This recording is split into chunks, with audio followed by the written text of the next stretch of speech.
Greetings, fellow time travelers, space travelers, any traveler who ever ventures this way. So, okay, I'm just going to do a quick update. I've been working behind the scenes on my project. Basically, I'm working on the Fabry Pro. They call it an interferometer. I call it a tuning cavity. I got the design for that done. I've got the specs for the lenses completed. I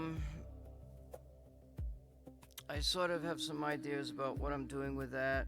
I have the dimensions completed for the tuning cavity, the beam splitter, the entrance to the dark part of the enclosure. The entry point of the object under test is still a bit of a work in progress. I'm working on the front surface mirrors 1 and 2, and I'm designing and building the setup for those mirrors. Something that I've never seen anybody do it.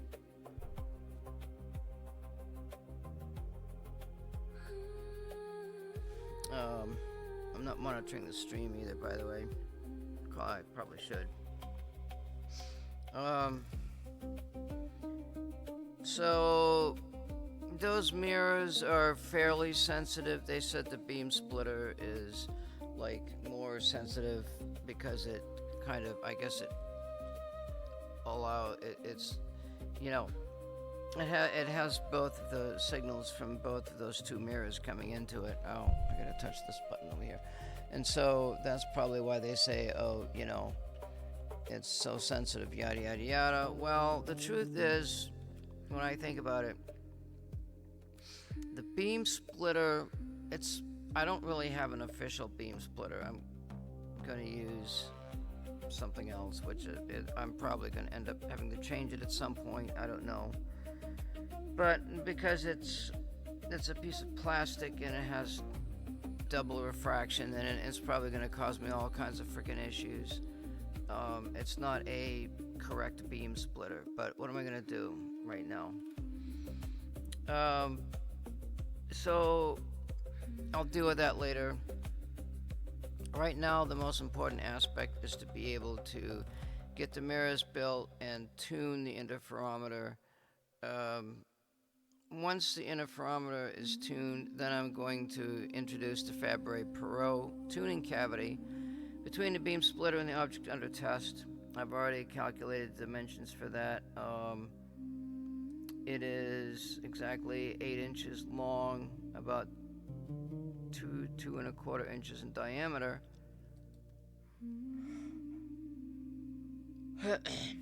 And it will go between the beam splitter and the object under test. Now, when I first started this project,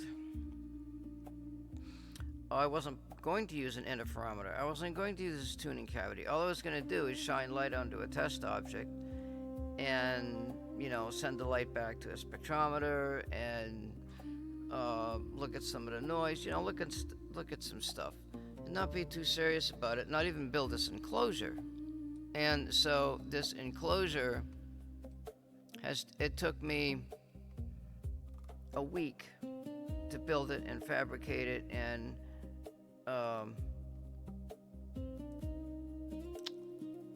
what I did was I got two sections. I got the light section, which is where the interferometer is going to be, and the dark section, which is where the spectrometer is going to be.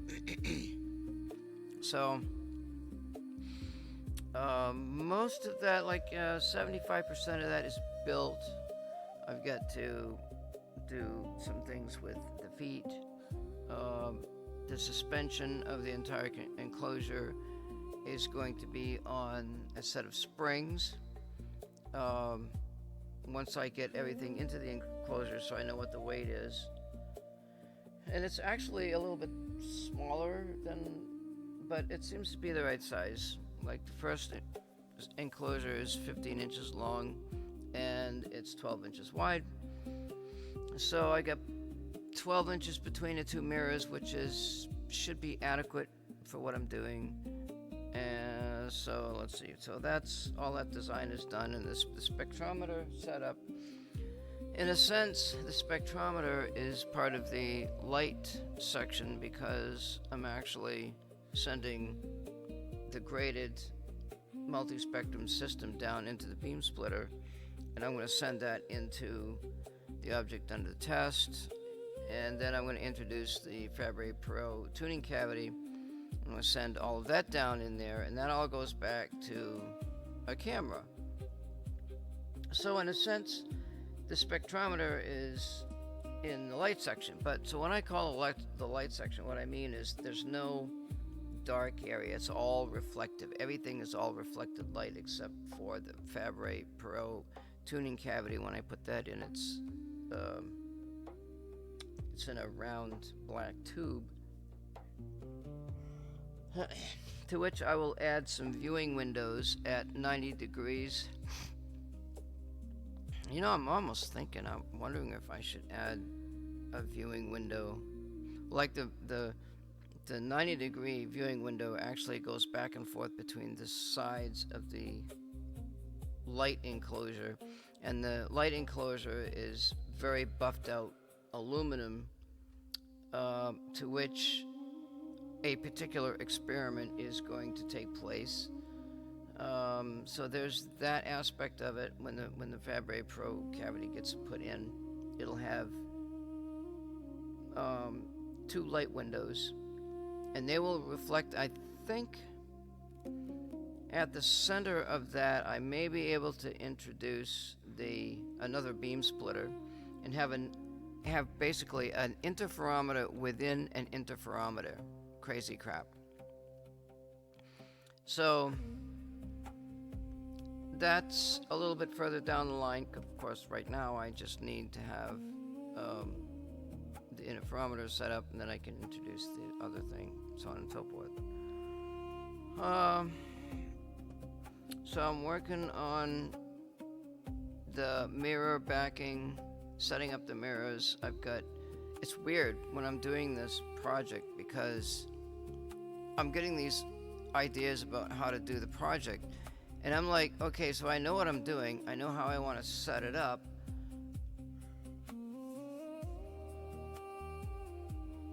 and then I spent 2 hours on this crazy, stupid setup for my front surface mirrors, and then I'm thinking, I don't know, this is a little bit too complicated. I'm making it more complicated than it needs to be. And then last night, I had an idea about how to set up those mirrors. Well, actually, the mirror inside the tuning cavity, or the lens inside the tuning cavity. Like, how am I going to do that? And I was coming up with this idea. There's like hardly no room. And so then I remembered what I was thinking last night, and then I thought, oh, wait a minute. I could do something with my mirror setup and make it a lot easier. And I sort of figured out how to do that. And so that's what I'm working on behind the scenes. That's a somewhat complicated setup. It will have tuning. The tuning screws, there's going to be 4 of them, and there'll be like 2 of them are kind of, there were supposed to be coarse tuning screws, but I don't know what I'm doing. I went fine tuning on all 4 screws, which it seems to me like I shouldn't be doing that. I don't know what I was thinking. I might try it with 2 of the coarse tuning screws and then 2 of the fine tuning screws. It seems to me like I should be able to do that, but whatever. That's going on behind the scene.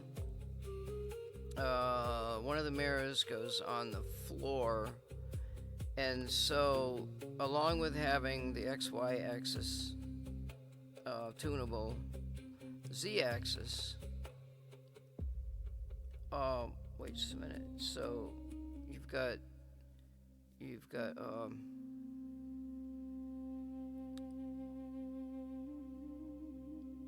wait, there's, what the hell? There's 4 axes. How the hell does that happen? There's the y-axis is up and down.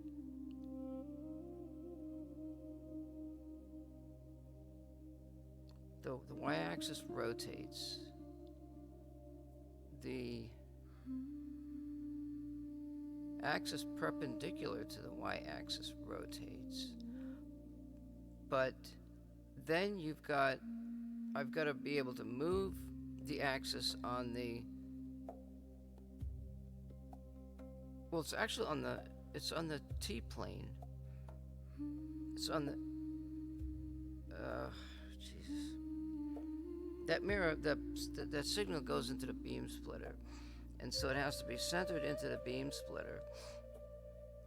So you've got to have like a XY translational movement on that mirror in order to center the beam, and then you've got the rotational aspect.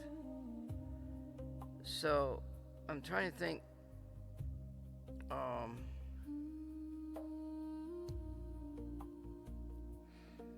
That particular beam is going to reflect back into the spectrometer. So when they did this alignment, they took a card, and this explains the round circle when they did the tuning of that mirror. So they took a card on the end of that, and so there's this one guy, I don't know what he did. He had a camera going with a bunch of mirrors, and you could see like a circle, and you could tune the circle. You could line up the circle, and then you could change the circle to a line, and then you could change the line into up and down and then across, and you would get it centered. I'm not sure how he did that. I get that in one of my videos. It's just a mirror setup, whatever the heck it is. So somehow there's got to be a way, because you don't know, like the dot could be centered, but the position of the mirror could be rotated. It could be like at an angle, and so you want the dot centered. Maybe, so what happens when that's, because if it's at an angle, when it bounces off the beam splitter mirror onto that card, that angle is going to show up as an offset, like an angular offset, like 45 degrees or something. So then you would adjust that angle to move that dot. You would line that dot. That's why that card was at the place where it goes into the spectrometer room. So I gotta remember that. So yeah, I'm working on the mirrors, and the front, the test object mirror, which is also a front surface mirror. It has to be, what I've decided is I'm going to set it on a like a slide. It's going to be on a track.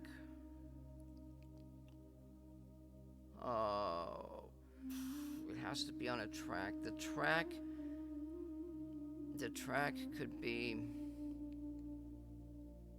the bottom of the track could be, the bottom of the track could be set up the same way as the mirror number 2, except for the fact that there's going to be an opening in the front of the case in order to allow the exchange of test objects in the front of the interferometer. So like where that mirror is on the front. So I'll have a setup to pull that mirror. It's going to be on like a bungee cord. I don't know how these bungee cords will act up in freezing temperatures. Because I want to drop the temperature down. I think something's happened here.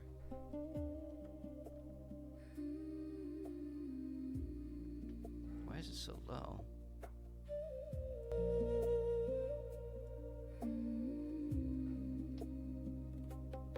I got a problem with this stupid ass cable.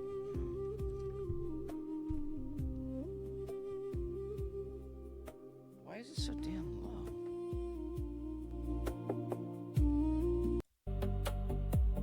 Yeah, something's wrong.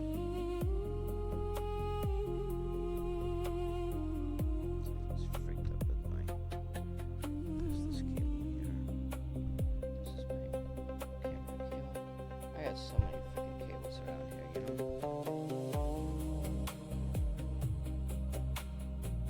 There we go. Now we can hear.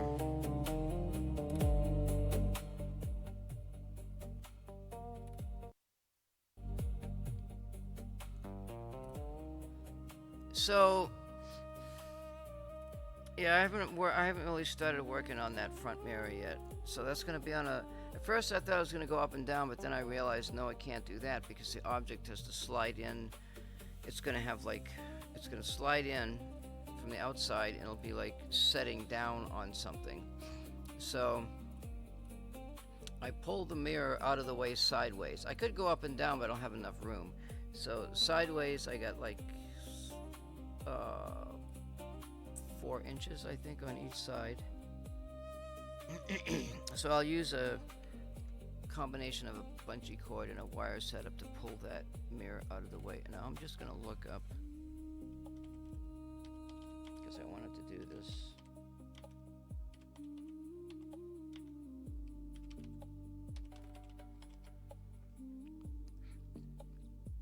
Bungee cords degrade significantly in extreme temperatures.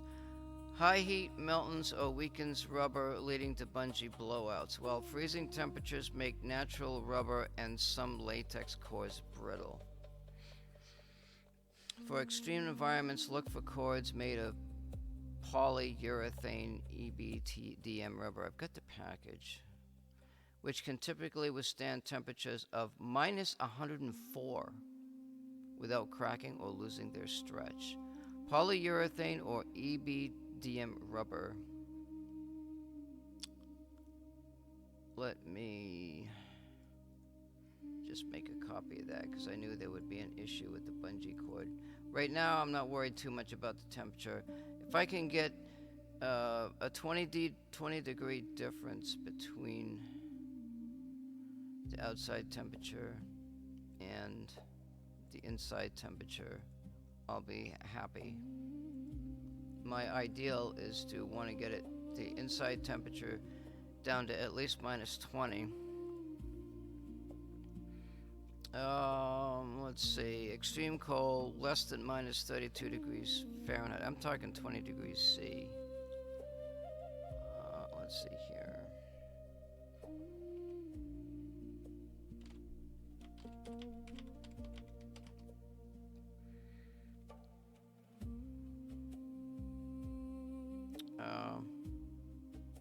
That's not what I asked for. Yeah, it is what I asked for.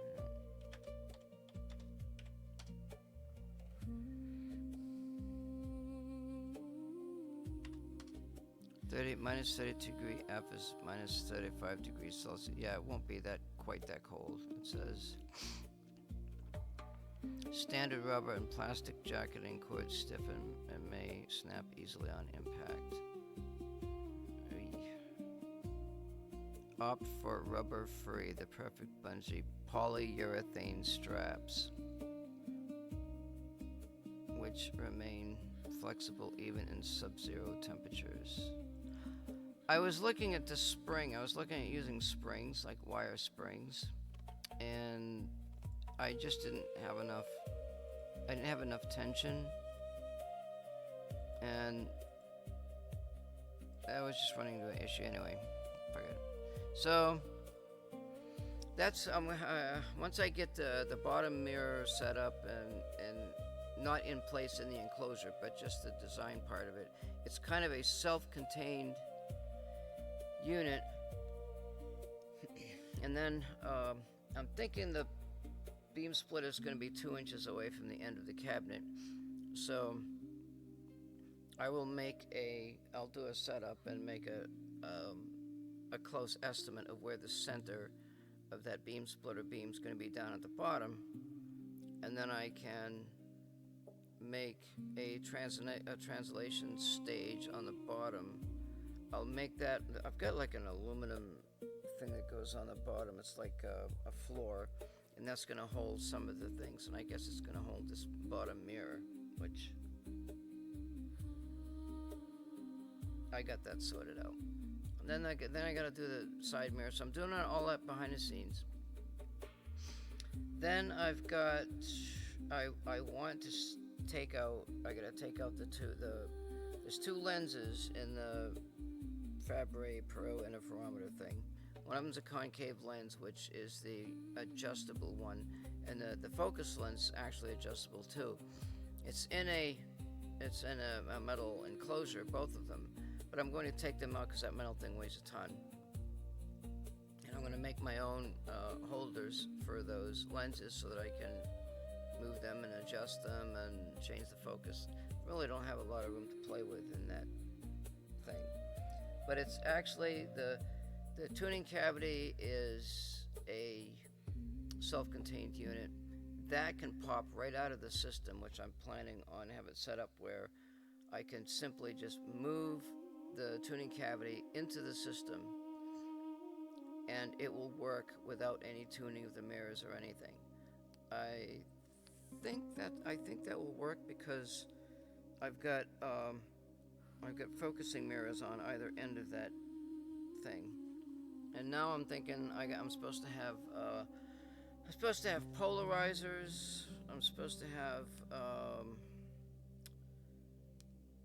placements for filters. I've got a filter wheel which I'm trying to clean and figure out what the heck the story is with that. I've got another filter. Well, my other filter wheel I'm not using because that's for my telescope. I think I got two of them used ones. I don't know. I know I got one of them, and I got a filter book. I'm not going to worry about filtering until I get this thing operational, because there's a couple of places where filters could go in, and the filters could go in the dark section. I'm thinking there might be a lens going from the beam splitter to the dark section. I don't know how that's going to work out, but there's approximately 9 inches it's 12 inches from the beam splitter to the camera, but I think the camera is going to be against a mirror. It's going to be, first it's going to go to a mirror, like a 45 mirror, and then up to the camera. I don't know yet. It depends on the orientation of the signal coming from the beam splitter, which is easy to test. And then the dark areas got video to audio, and I'm going to put preamp circuits in the dark section. I think that's just why just have that empty space sitting there, you know. Of course, now the light coming through there is going to be exposed. Maybe if it's 9 inches, maybe I've got 3 inches on the end of that dark section where I can add my preamp circuits.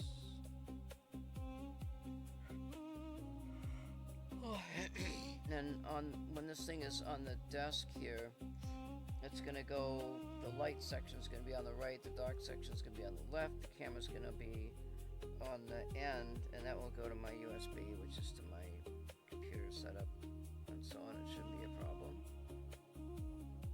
So I've made a lot of progress with this thing, I think. So I think that's it. I'm working with the mirrors.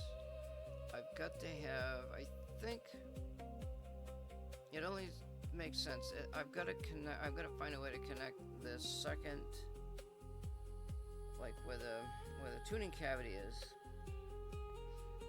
I've got to have a way to connect the outbound focusing mirrors and add.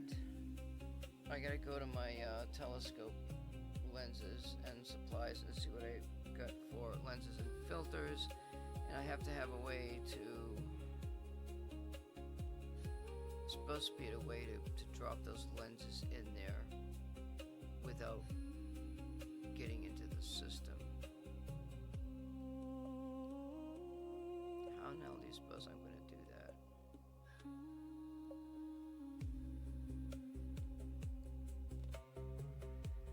Let's see, going from the center, see, the cavity is 8 inches. I've got, I think it was 4 inches on the end is 12.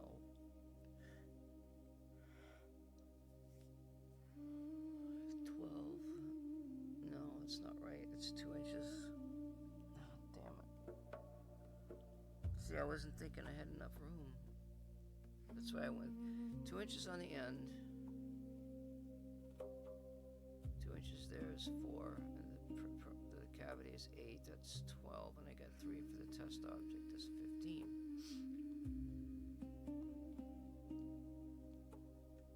Unless if I might be able to drop the beams if I put the beam splitter all the way on the end. The mirrors, I think, are going in the opposite direction. And that's another thing. Once I get the innards fixed and figure out where things are going, then I've got to set the top of the... I gotta put the cabinet together. I've got the hardware. I've got to drill holes for the cabinet onto the board. I gotta find the springs for the bottom. And all of the mirrors will be spring mounted. I think they're going to be... They may be double spring mounted.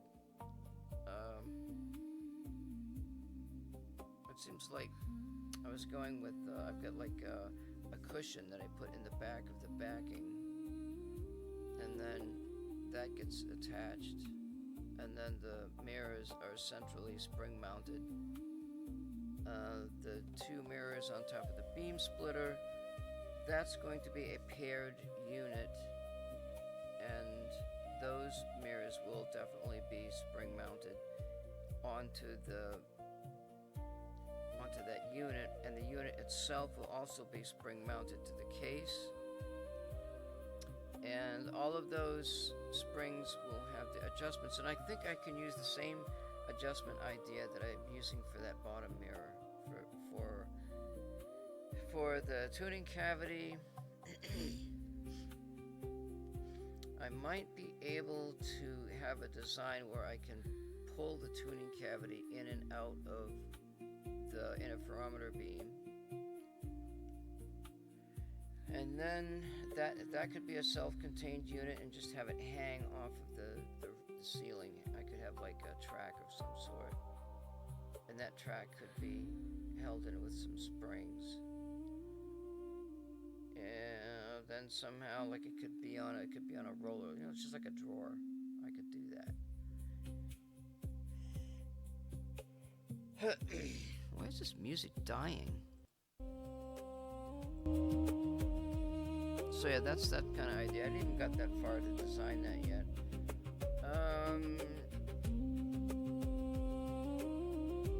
Let me think now. That might be an issue. So what I have to do is I would have to move the tuning cavity over halfway, and then I would have to... I can do that. I could have the tuning cavity needs to be dropped in order for the magnetic portion of the light waves in order to get access to the magnetic portion of the light waves. Then I'm also adding the Faraday effect onto, I'm guessing, the tuning cavity.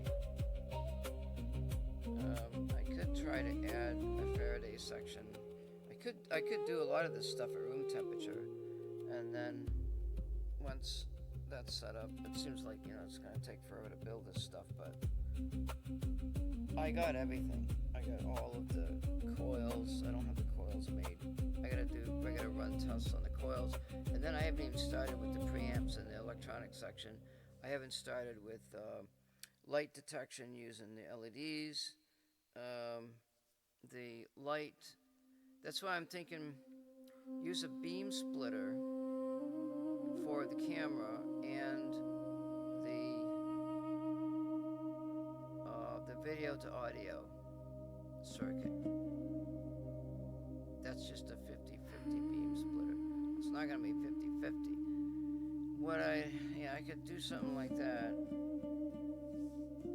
So you can see there's a lot involved in this project. This is not just an interferometer. This has to do with some crazy, weird science happening inside that tuning cavity. And I have no idea if it's going to work. All I know is the front end of the tuning cavity is set up. The back end is set up. I gotta put the adjuster for the focus lenses and figure out, now if I want to put filters,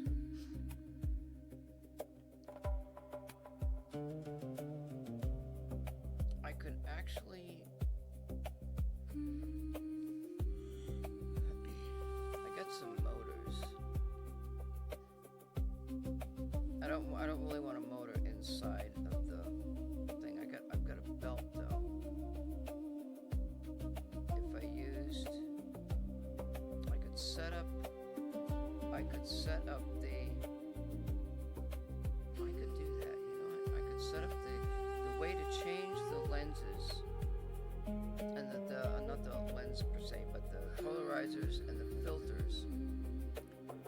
I could build that setup on top of the floor, because the floor I can move in and out of the case. See, that would be mounting hardware on this side. It'd be a small, and that would be in the center too, because the wave's going to be centered along the center of the case. So it's a matter of instead of lifting water up from the bottom in little buckets and just sending them up to the top on a little belt. So there's a slide. The slide has filters, and I think the polarizers have to be on a separate setup. You'd have one polarizer in the front, one polarizer in the back. You would have, I think you would have a filter. This is a test I gotta run. I have to run a filter before and after the polarizer and calculate or experiment with the amount of noise.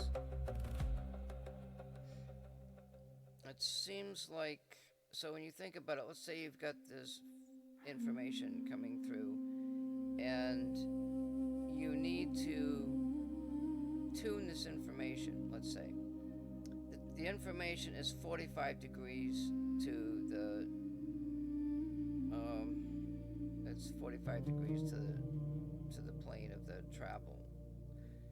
So if you use a 45 degree polarizer, let's say, you're maximizing that signal. That would be considered, well, it'd be considered an amplifier and a filter, I suppose. Then you've got, let's say you've got a yellow wavelength. The energy, you've discovered that most of the energy is in the yellow band. So you run the machine and you bring up the yellow filter. You're going to lose a certain amount of information before and after that polarizer. And so I don't know, like this happens when you build filters and amplifiers. What do you do first? Do you make the filter, or do you make the amplifier and then the filter? So the amplifier amplifies everything. But if you put the filter in front, you're amplifying what the filter is bringing through, If you amplify everything and then filter it, I think you have a better chance of collecting information. So that's saying you put the polarizer first, which is kind of like an amplifier, and then you put the filter afterwards. That's a guess. So there's that business with the filters that I gotta figure out. And that's probably the reason for the floor. When I run run the filters, if that's on a machine. Actually, that doesn't have to be on a machine, come to think of it. That can be on a rotatable rod that extends out to the front of the unit. And I can turn that with a belt, because I got a belt from one of the printers I took apart.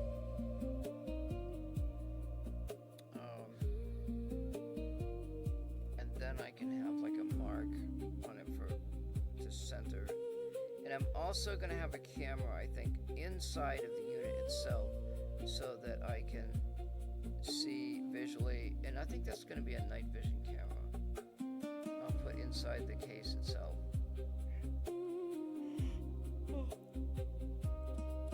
So that's that. What time? Yeah, it's late. 11. That shouldn't be too much of a problem. And so I'm guessing, so each filter is going to be, it could be,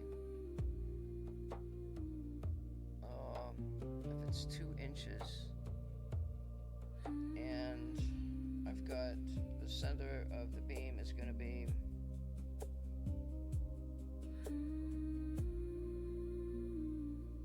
I'm thinking 2.5 or 3 inches. I'm thinking it's going to be 2.5 inches. So if I say 3 inches, that gives me 3, 6, 9, 12. That gives me 4. That gives me 8 filters. Four on one side and 4 on the other side. Or I could put I could make that track any way I want. I think it's going to be 8 filters. One of them will be just an open space. And then I can go through a basic red, blue, yellow, green. That's like a start. That's a starting system. That's cool. That's freaking cool. Now, so the problem is the spectrum is going to come through into, it's going to go down towards the object under test. Let's say it's a yellow light. You think you want to sort that out anyway. I gotta have a means, because that grating, I was thinking the grating was going to be on the mirror going to the beam splitter, and then, I don't know, something happened, and maybe it's going to go back to the first mirror. I have no idea. But maybe there needs to be a way to just have a light source going through the slit, down to the beam splitter and out to the object under test. Rather than, matter of fact, I know this is going to happen.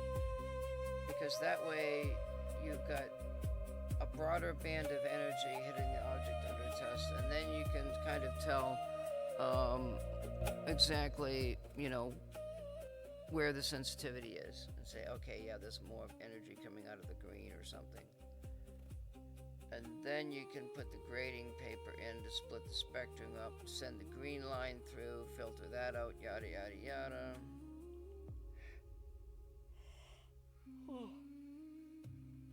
So if the grading, and I did find my grading paper too, by the way.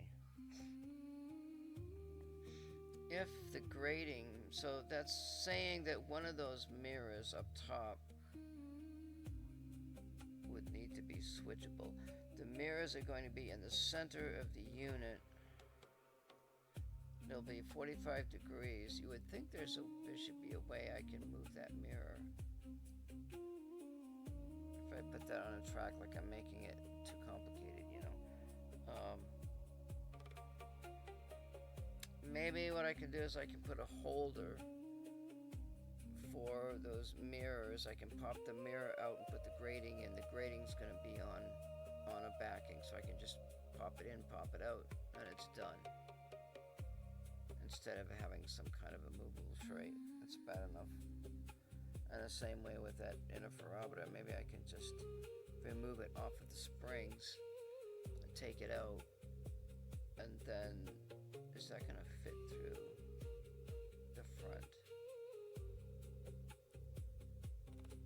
I think it will fit through. Actually, it's going to be right in the middle. The front part will come out, and that whole section is going to be open. It's going to be cold in there, but maybe I can put a cover over the top while I'm lifting that up out of there so that I don't lose too much temperature. I think what's going to happen is that the tuning cavity, once it goes in, I think it's going to stay in. That's going to be the main. I didn't know any of this stuff. I was like, okay, yeah, if I use an interferometer, I can devise something to tune out the main carrier. And I was wanting to do something along that line. I didn't know how to do it. And I'm like, the interferometer is like perfect. It's so amazing to use this thing. And then the other thing, well, what was it? That tuning cavity I was reading about, and I thought, what's this stuff all about, you know? And so I spent a good solid week designing and fabricating and coming up with the lenses and stuff, because I got a whole bunch of lenses. I collected all kinds of stuff over the years because I knew I was going to do this. And so I was looking at it and I thought to myself, what is this? I don't even know why they built this thing. This thing is like, it's called an etalon or whatever, and they use it to bounce signals back and forth between two mirrors, and it makes a laser, and yada, yada, yada. So,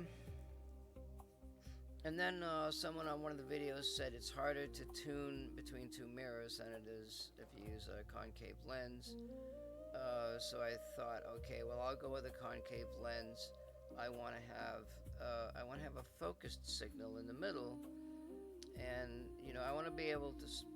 I found out that I can move the mirror back, and it will stay in focus on that focus thing. If I move the whole section, it will stay in focus, and it will just kind of zoom out, which is like totally cool. But what I didn't realize is that I could bring both of the lenses in that tuning cavity. And even though the focus point is not in the center of the tuning cavity, it's kind of offset, it's going to create a singularity. A singularity inside the tuning cavity. And not only is it going to create a singularity, but it's going to create a singularity tuned to the object under test. And if these objects under test have any kind of memory in them, it may show up. And I'm just throwing that out there. I don't really care about that. What I care about is having two signals coming together inside the tuning cavity in such a way that it's like bringing two mirrors and having them right next to each other. It's creating a path to infinity, a visual path to infinity. And what that does is going to create a chaotic situation. That's why the tuning of that lens inside that tuning cavity has to be so critical. And I've got to be able to adjust that. I've got to be able to adjust the zoom. I think I have all of that figured out. Now, I guess, now that I'm thinking about this, because the tuning cavity is going to be on springs,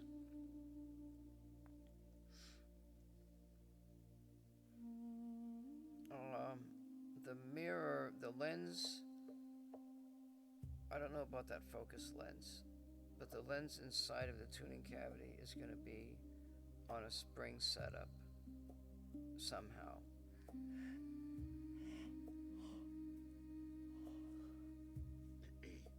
And I got to be able to move it. Now, how am I going to move that without having that stupid ass tuning cavity move? Oh, well, wait. So the tuning cavity can move.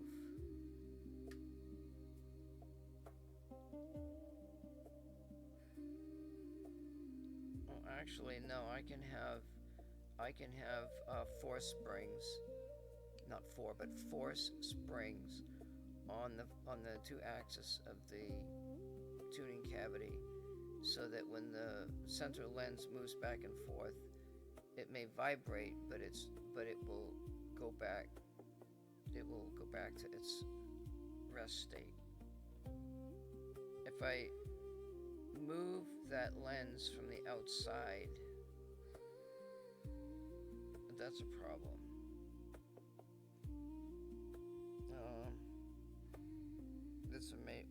That is a major problem, unless the whole tuning rod is set up on some kind of a spring system.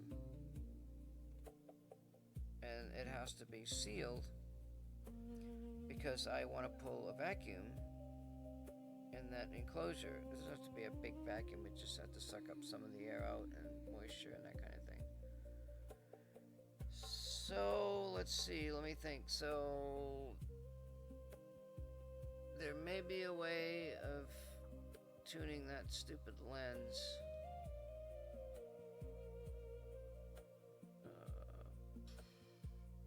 Really didn't want to put a motor in there. If I run a motor, it's going to cause torque and it's going to twist.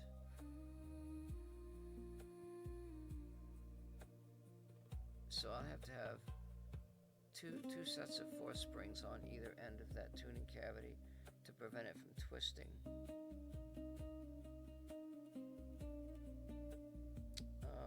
The mirror would be easily moved. It doesn't have to be moved that much.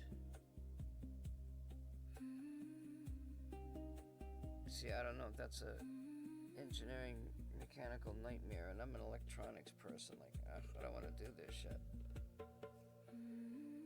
I don't know how to tune that mirror yet. Anyway, that's that story. In the beginning, you know, it's going to be at room temperature. It's going to be filled with air. There's going to be access to the tuning somehow.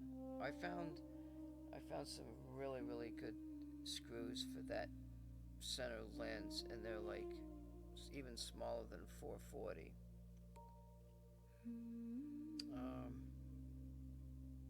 But I need a lateral movement for that. And that's going to be, I've got to have a fine-tuning adjustment for that mirror, and I've got to have a coarse tuning adjustment for the mirror. So the adjusting mirror inside the tuning cavity has another lens associated with it. It's got the focus lens.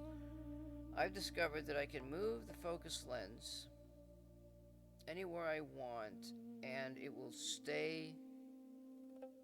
keep focus. What it does is it keeps focus, but it zooms in on that lens.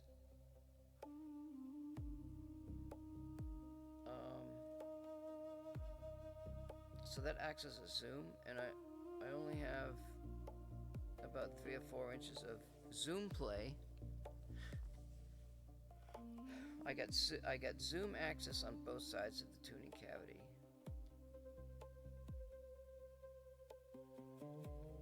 And I think the way it's set up right now, there's 2.5 inches between the lens and the focus lens, and I can move the focus lens in.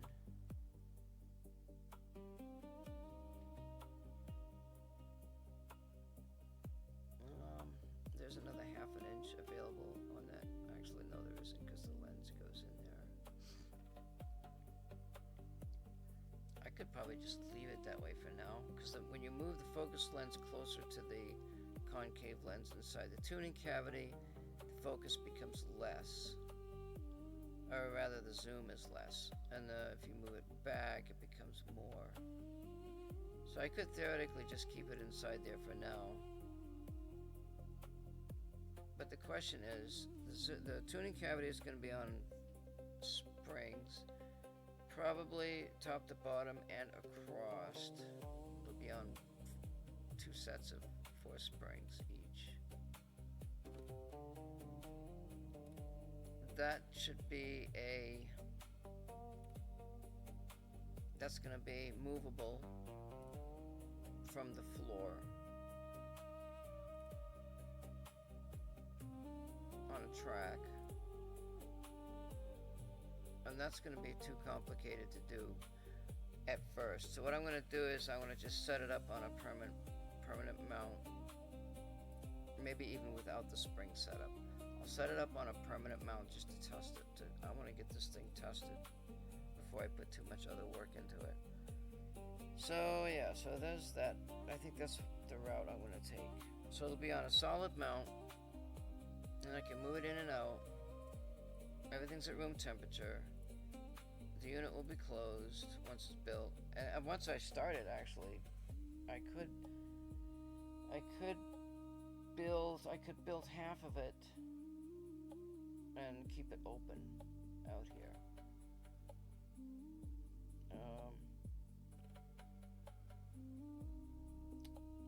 The side mount for that other mirror, I can just move that other mirror, but I'm not using them front surface mirrors until I get the case totally enclosed.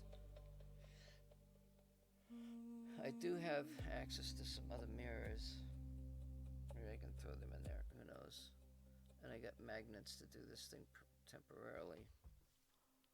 I think that's pretty much where I'm at. So, working on the mirror lenses, the mirrors on the bottom, working on the tuning cavity.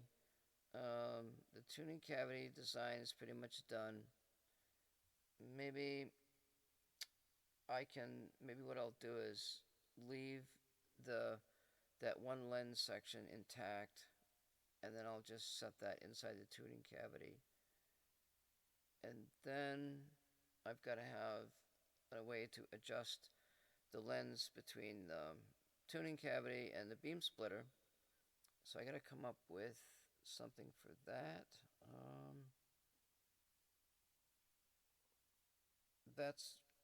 That became an interesting problem. The beam splitter that you buy is only it's rather small. And so as it turns out, the output lens is a concave lens on both sides, and so it will focus down. It focuses down to the focuser zoom lens, which can move back and forth, and it will send that information to the beam splitter. I don't know how that's going to work yet.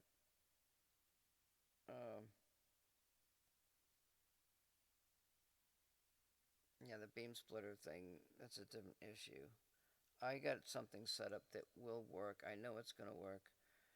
The only problem is the beam splitter is going to be, it may have two images. It may have one image superimposed upon another.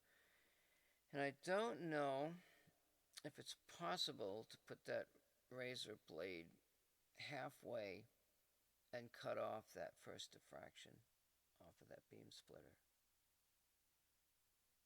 I don't know that yet. And then we just run that to the camera. I can just use one of my webcams.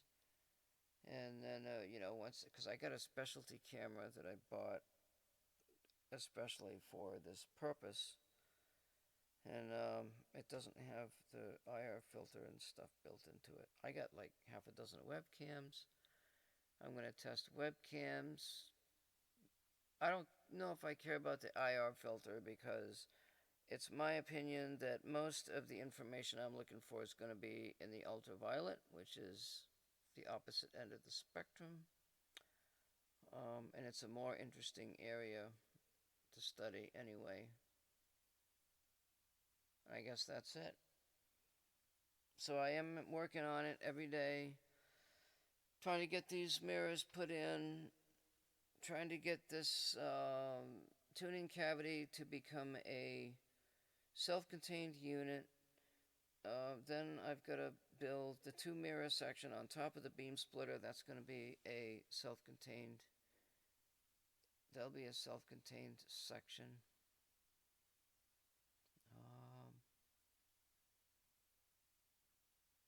And then I wanted to, my light sources, I've got different light sources, and I wanted to put the light source into a highly vacuumed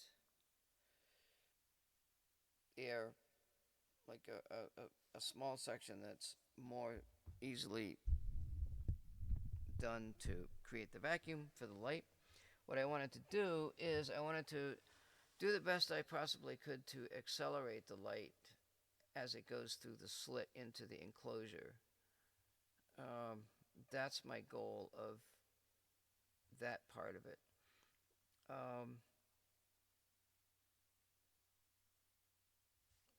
Let me just, I'm going to just look this up really quick. I'm going to look something up and then I will probably quit the stream. So let's see. Oops. So we want,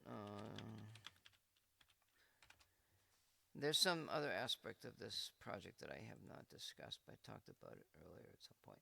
So the speed of light in a speed of light in the air is slightly less than the speed of light in a vacuum, which is approximately. So in a vacuum, no wait.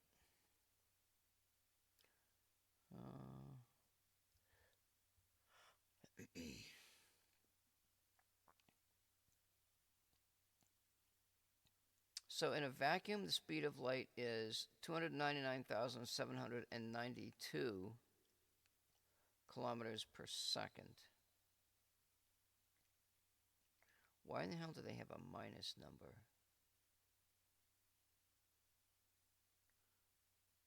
The speed of light, okay, so in a vacuum, it's 299,792 kilometers per second. In air, it's 299,702 kilometers per second. That is a 0.03% difference. 0.03% velocity.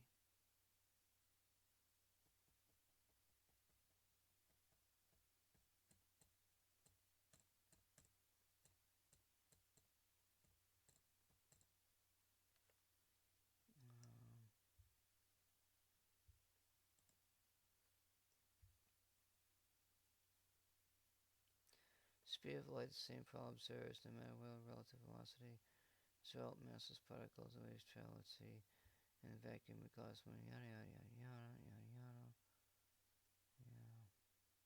They actually got 299,792, 458 meters per second.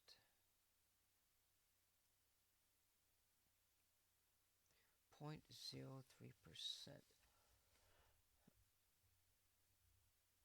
0.03%. So if I go to my calculator, we take a number like, let's take a number like 600 times 0.03. So if I have a light wave that is 600 nanometers in wavelength, that change is 18 nanometers. 18 nanometers.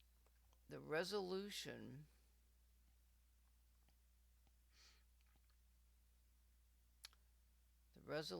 of my system, let's see here.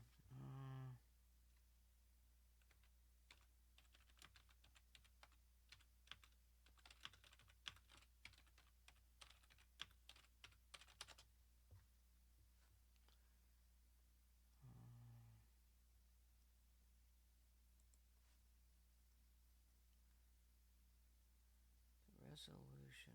God damn, that's fucking bright. Jesus.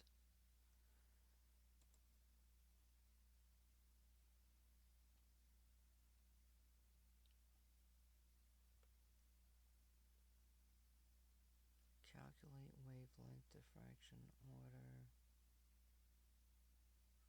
Diffraction order 1.47.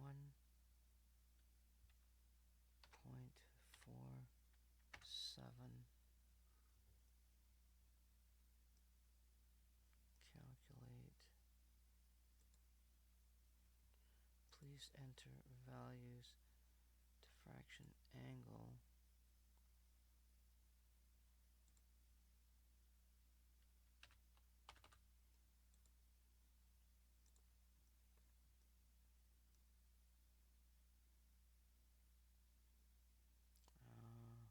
Why the hell doesn't the diffraction angle come up?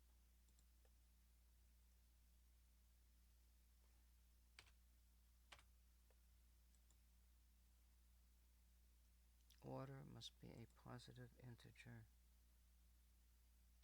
Asshole.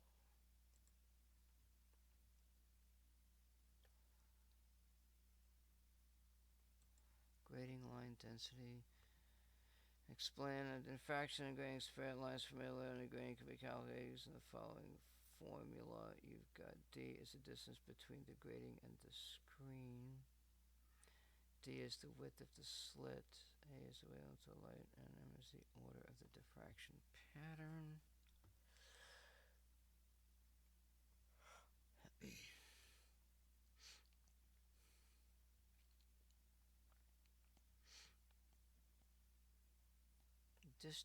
Grading distance to screen. Millimeters. Let's see. Grading distance to screen. Grading distance. Let's say we got 12 and 9, 12 and 12 is 24 inches. 24 inches to millimeters is 609.6. 609.6. We've got 13,000.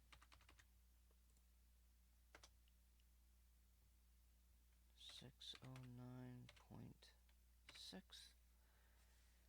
The slit, I don't know, I just use that number. It says point,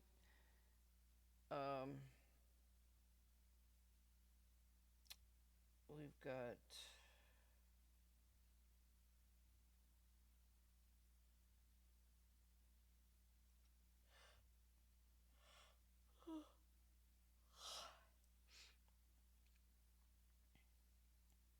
trying to think, we've got an 8.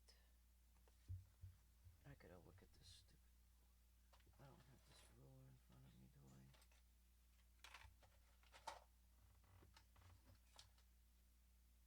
Got a ruler.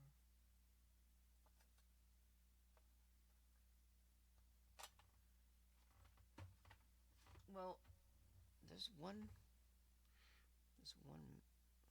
0.05 millimeters. How do you even get that small? Damn. Let's go with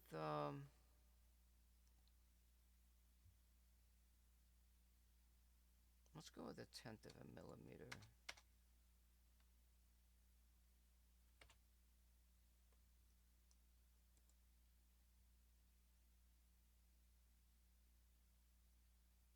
Grading lines per millimeter. What the fuck?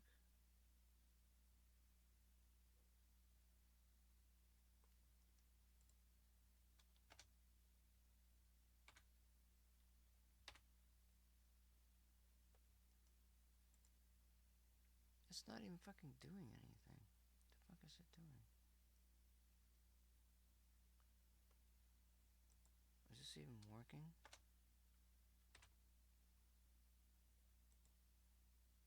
The fucking thing's not even working here.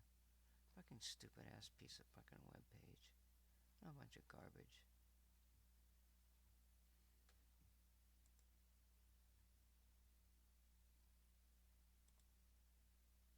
There's so much misinformation on the internet. I swear to freaking God.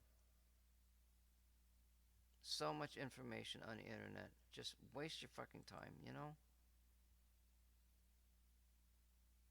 No, I'm not gonna fucking prove I'm a fucking human, you moron.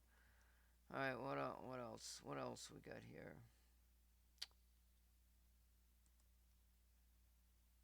Oh my God, right back to the same fucking web page. Why can't I find this fucking answer?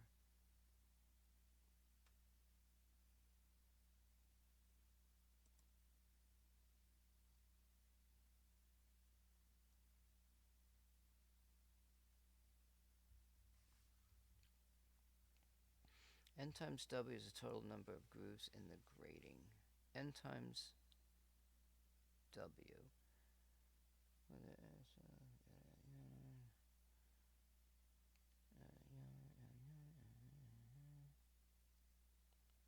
Delta divided by delta Y. 13,000.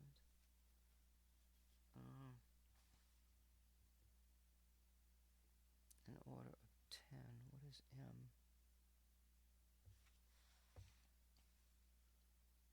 Y delta plus delta plus delta. Grading resolution.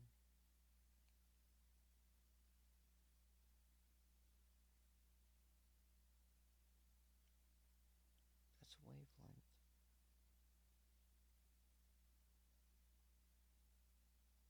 It's delta lambda, isn't it? So it's 600. It's 600 divided by 13,000 with the answer in nanometers.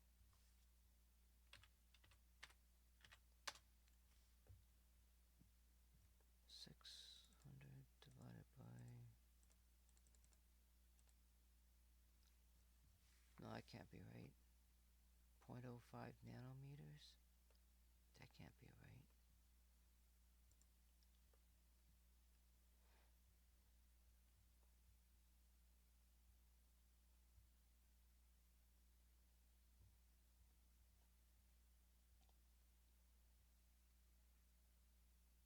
When light of a line banks the grating, it is diffracted. Many diffractions correspond to values of M. As M only takes integral values, diffractional B will discrete values of F.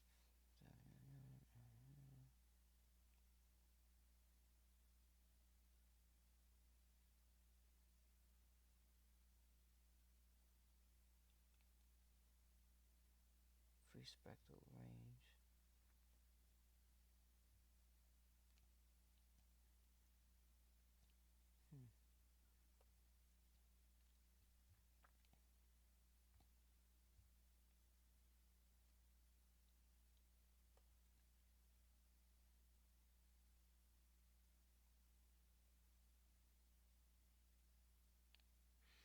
Because the grooves in a grating are all etched in one direction, the diffraction efficiency can vary significantly with polarization.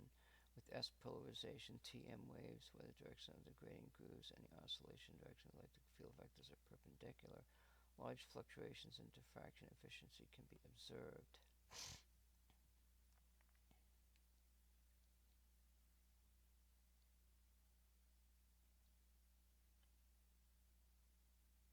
I don't care about that right now.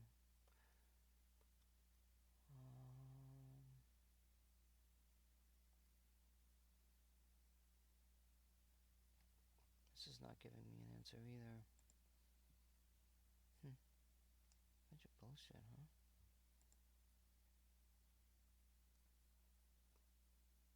Let's try this one here. I don't know what this damn diffraction angle is.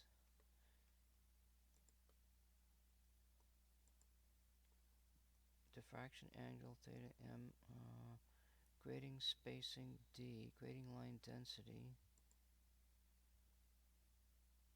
Solve for wavelength. No.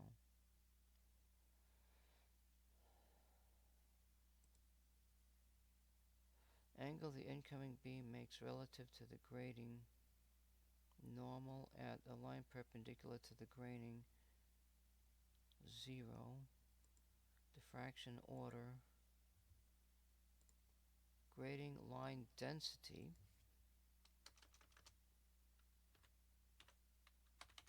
So grating line density is the lines per millimeter. The wavelength is going to be 600.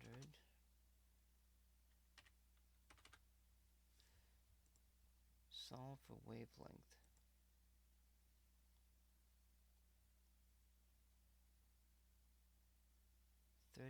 Typical visible light is about 380 to 750. Values outside may be ultraviolet or infrared.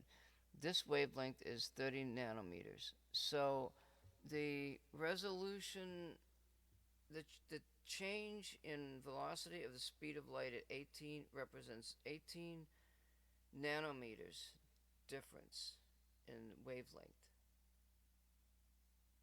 And a resolution of with 13,000 lines per millimeter gives me a wavelength of 30 millimeters. So that's basically twice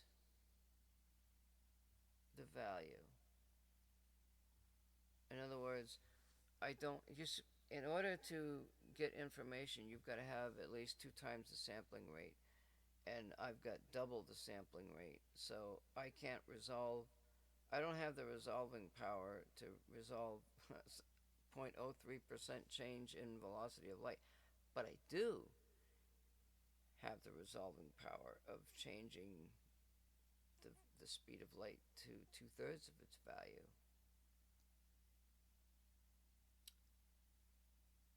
Uh, It doesn't really matter. Oh, so it wouldn't matter, would it? It wouldn't matter then. I wouldn't even need to worry about accelerating the light going through the slit because I don't have the resolving power to see the difference anyway. And if I were to use, let's say if I were to use, I think a DVD is like 1300. And that resolving power is 300 nanometers. Okay, that's pretty sad. Well, angle of incidence, I don't know if that makes a difference here. Let's try 10 degrees. Yeah, I have no idea. That was fun. Alright, so I think what I'll do is I'll just use, I'm not going to worry about vacuum the input signal. I'll try to vacuum out the air in the container when I get it built. So I guess the main goal is just to get this thing going and get this interferometer built, get these mirrors. I'm spending a little bit more time with the mirrors. I mean, I could just go ahead and build this interferometer thing, but I really, really want to get this tuning cavity set up. And I've got one end of it that I need to do. I can prefabricate the beginning of it and put that lens system in there. That's not a problem. I can do that. I gotta prefabricate the output lens going into the beam splitter. That's what I'm gonna do tomorrow. I'm gonna do that. I'm actually not gonna worry about. Well, I want to build that spring system for those mirrors. I want to be able to tune that mirror. I mean, I have to. Right now. I've got no way to tune the mirror. Shouldn't be that difficult. Then I can probably set up, like right now I got the beam splitter and I got the 2 mirrors. I got the grating I just found, which I'm not going to use. I got enough magnets to put the second mirror. I'm just wondering if I reverse this setup, I could put the camera on the end.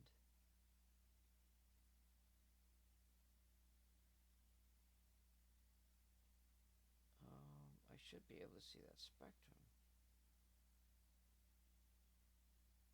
I'm supposed to be able to see. Oh, because this light has to go through the slit. That was another problem. I got the razor blades, so I gotta build a unit for the slit. That's messed up. Because I thought the grating was the slit.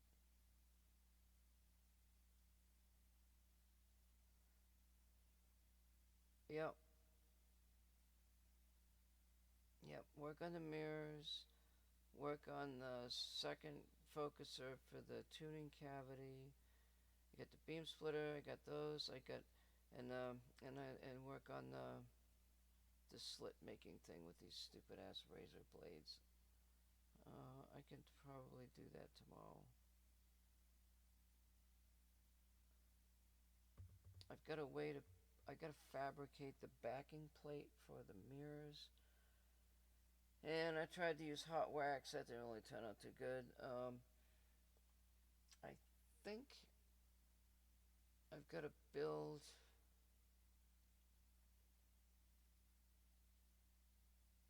I think I've got to find some plastic blocks and glue. I think I'd have better luck to glue the plastic blocks on than I would using that type of glue, not the hot glue, but something else, and making the screw thread for those 440 screws.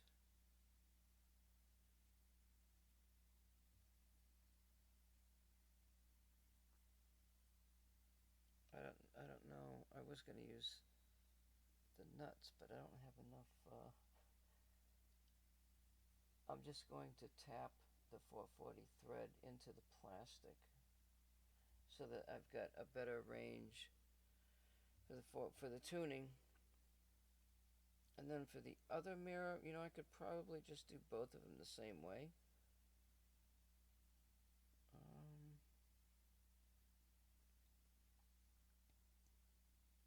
And I can put that on. I can put that on a magnet. I wonder if I could. So I'm just looking at my setup right here, and this thing's freaking fell apart here. I'm just gonna put you in here so it don't get too dirty. I think. Oh, I don't have enough. Wait a minute here. Oh, I do. Okay, I've got enough metal on the back of this. I can put the mirror there. Sweet. It might be less than 12 inches. But maybe I could do like 10. I could do 10 inches to put the mirror setup in. Do it in reverse. You know what? I should do it in reverse, like a. So when I put this thing together, it can't be in reverse. It's got to be like this, and it's going to be centered. It's going to be a more complicated setup. So I'm going from rough setup to fine setup is what I'm doing.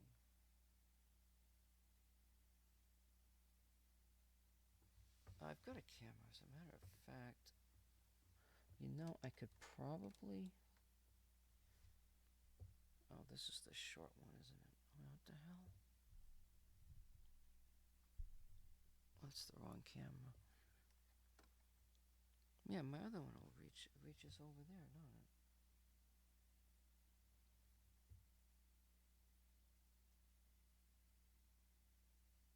I can set that camera up there.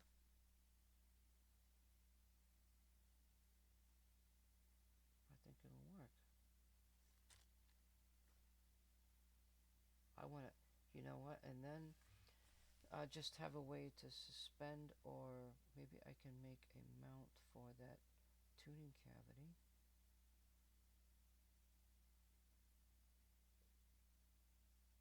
Yep, the two mirrors, mount for the tuning cavity, and figure out how to do the second lens. Maybe I can just put something in there to manually adjust that mirror.